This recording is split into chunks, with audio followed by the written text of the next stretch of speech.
Françaises, Français, mes chers compatriotes, jeudi soir, je me suis adressé à vous pour évoquer la crise sanitaire que traverse notre pays. Jusqu'alors, l'épidémie de Covid-19 était peut-être pour certains d'entre vous une idée lointaine. Elle est devenue une réalité, immédiate, pressante. Le gouvernement a pris, comme je vous l'avais annoncé, des dispositions fermes pour freiner la propagation du virus. Les crèches, les écoles, les collèges, les lycées, les universités sont fermés depuis ce jour. Samedi soir, les restaurants, les bars, tous les commerces non essentiels à la vie de la nation ont également clos leurs portes. Les rassemblements de plus de 100 personnes ont été interdits. Jamais la France n'avait dû prendre de telles décisions, évidemment exceptionnelles, évidemment temporaires, en temps de paix. Elles ont été prises avec ordre, préparation, sur la base de recommandations scientifiques avec un seul objectif: nous protéger face à la propagation du virus.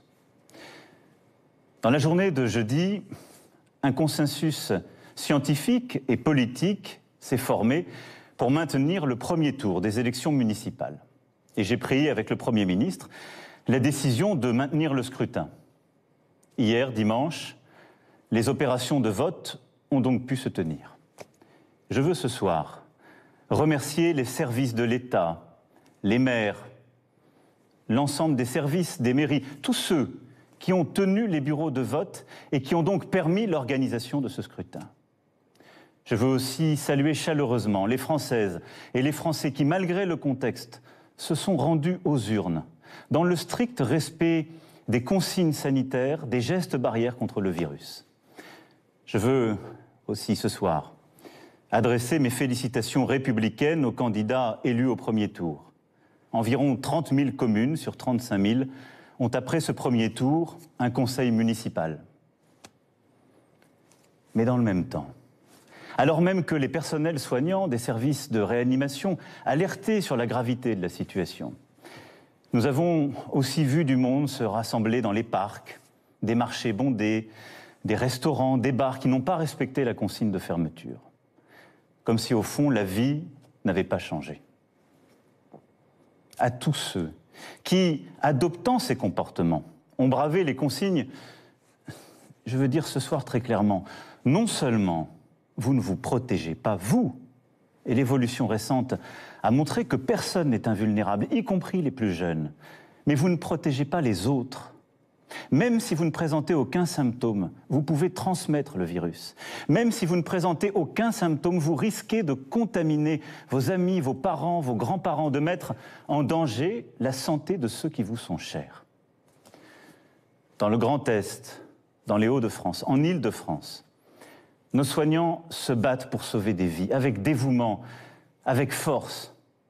Au moment où la situation sanitaire se dégrade fortement, où la pression sur nos hôpitaux et nos soignants s'accentue, tout notre engagement, toute notre énergie, toute notre force doivent se concentrer sur un seul objectif: ralentir la progression du virus.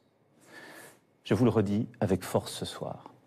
Respectons les gestes barrières, les consignes sanitaires. C'est le seul moyen de protéger les personnes vulnérables, d'avoir moins de concitoyens infectés et ainsi de réduire la pression sur les services de réanimation pour qu'ils puissent mieux accueillir, mieux soigner. Sans signes graves, contactons notre médecin traitant, n'appelons le SAMU et ne nous rendons à l'hôpital qu'en cas de forte fièvre, de difficultés à respirer, sans quoi ils ne pourront faire face à la vague de cas graves qui déjà se profile dans certaines régions. Faisons preuve, au fond, d'esprit solidaire et de sens des responsabilités. Chacun d'entre nous doit à tout prix limiter le nombre de personnes avec qui il est en contact chaque jour. Les scientifiques le disent, c'est la priorité absolue. C'est pourquoi, après avoir consulté, écouté les experts, le terrain, et en conscience, j'ai décidé de renforcer encore les mesures pour réduire nos déplacements et nos contacts au strict nécessaire. Dès demain, midi, et pour 15 jours au moins, nos déplacements seront très fortement réduits. Cela signifie que les regroupements extérieurs, les réunions familiales ou amicales ne seront plus permises. Se promener, retrouver ses amis dans le parc, dans la rue, ne sera plus possible. Il s'agit de limiter au maximum ces contacts au-delà du foyer. Partout sur le territoire français, en métropole comme outre-mer, seuls doivent demeurer les trajets nécessaires. Nécessaires pour aller faire ses courses, avec de la discipline et en mettant les distances d'au moins 1 mètre, en ne serrant pas la main, en n'embrassant pas. Les trajets nécessaires pour se soigner, évidemment. Les trajets nécessaires pour aller travailler quand le travail à distance n'est pas possible. Et les trajets nécessaires pour faire un peu d'activité physique, mais sans retrouver, là encore, des amis ou des proches. Toutes les entreprises doivent s'organiser pour faciliter le travail à distance. Et quand cela ne sera pas possible, elles devront adapter dès demain leur organisation pour faire respecter ces gestes barrières contre le virus, c'est-à-dire protéger leurs salariés ou, quand il s'agit d'indépendants, se protéger eux-mêmes. Le gouvernement précisera les modalités de ces nouvelles règles dès ce soir, dès après mon allocution. Toute infraction à ces règles sera sanctionnée. Je vous le dis avec beaucoup de solennité ce soir. Écoutons les soignants qui nous disent « si vous voulez nous aider, il faut rester chez vous et limiter les contacts ». C'est le plus important. Évidemment, ce soir, je pose des règles nouvelles. Nous posons des interdits, il y aura des contrôles. Mais la meilleure règle, c'est celle qu'en tant que citoyen, vous vous appliquez à vous-même. Et une fois encore, j'en appelle à votre sens des responsabilités et de la solidarité. Dans ce contexte, après avoir consulté le président du Sénat, le président de l'Assemblée nationale, mais également mes prédécesseurs, j'ai décidé que le second tour des élections municipales serait reporté. Le Premier ministre en a informé aujourd'hui même les chefs de parti représentés au Parlement. Cette décision a fait l'objet d'un accord unanime. Mes chers compatriotes, je mesure l'impact de toutes ces décisions sur vos vies. Renoncer à voir ses proches, c'est un déchirement. Stopper ses activités quotidiennes, ses habitudes, c'est très difficile. Cela ne doit pas nous empêcher de garder le lien, d'appeler nos proches, de donner des nouvelles, d'organiser aussi les choses avec nos voisins, d'inventer de nouvelles solidarités entre générations, de rester, comme je vous l'ai dit jeudi dernier, profondément solidaires et d'innover là aussi sur ce point. Je sais que je vous demande de rester chez vous. Je vous demande aussi de garder le calme dans ce contexte. J'ai vu ces dernières heures des phénomènes de panique en tous sens. Nous devons tous avoir l'esprit de responsabilité. Il ne faut pas que les fausses informations circulent à tout va. Et en restant chez vous, occupez-vous des proches qui sont dans votre appartement, votre maison. Donnez des nouvelles, prenez des nouvelles. Lisez, retrouvez aussi ce sens de l'essentiel. Je pense que c'est important dans les moments que nous vivons. La culture, l'éducation, le sens des choses est important. Et éviter l'esprit de panique, de croire dans toutes les fausses rumeurs, les demi-experts ou les faux sachants. La parole est claire, l'information est transparente et nous continuerons de la mener. Mais croyez-moi, cet effort que je vous demande, je sais qu'il est inédit, mais les circonstances nous y obligent. Nous sommes en guerre sanitaire, certes. Nous ne luttons ni contre une armée, ni contre une autre nation. Mais l'ennemi est là, invisible, insaisissable, qui progresse. Et cela requiert notre mobilisation générale. Nous sommes en guerre. Toute l'action du gouvernement et du Parlement doit être désormais tournée vers le combat contre l'épidémie. De jour comme de nuit, rien ne doit nous en divertir. C'est pourquoi j'ai décidé que toutes les réformes en cours seraient suspendues, à commencer par la réforme des retraites. Dès mercredi, en Conseil des ministres, sera présenté un projet de loi permettant au gouvernement de répondre à l'urgence et, lorsque nécessaire, de légiférer par ordonnance dans les domaines relevant strictement de la gestion de crise.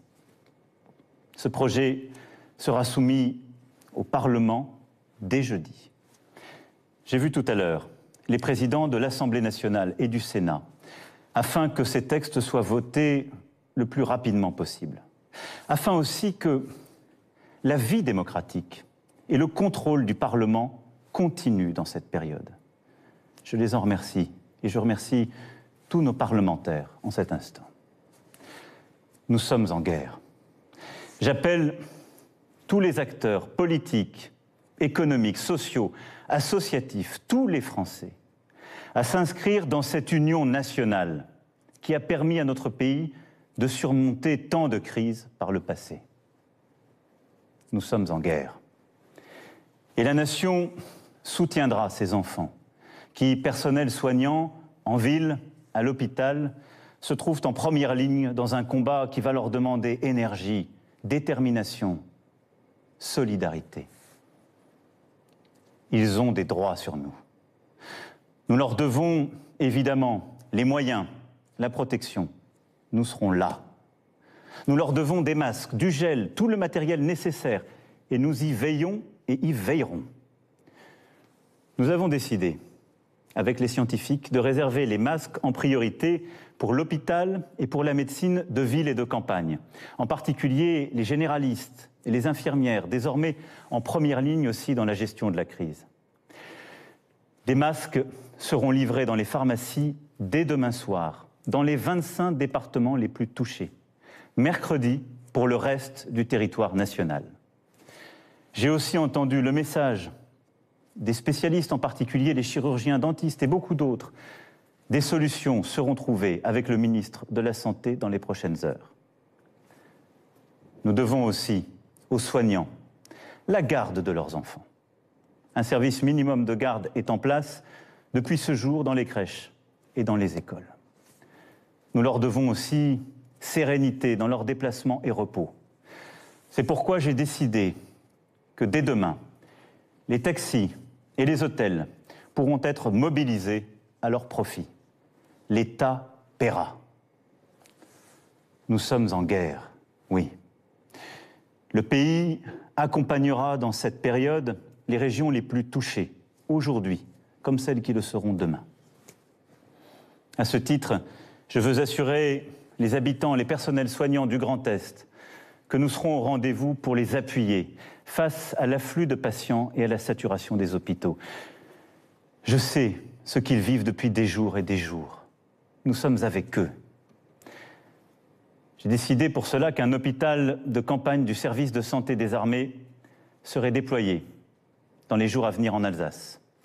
Les armées apporteront aussi leur concours pour déplacer les malades des régions les plus affectées et ainsi réduire la congestion des hôpitaux de certains territoires. Nous sommes en guerre. Aussi, comme je vous l'ai dit jeudi, pour nous protéger et contenir la dissémination du virus, mais aussi préserver nos systèmes de soins. Nous avons pris ce matin, entre Européens, une décision commune. Dès demain midi, les frontières à l'entrée de l'Union européenne et de l'espace Schengen seront fermées.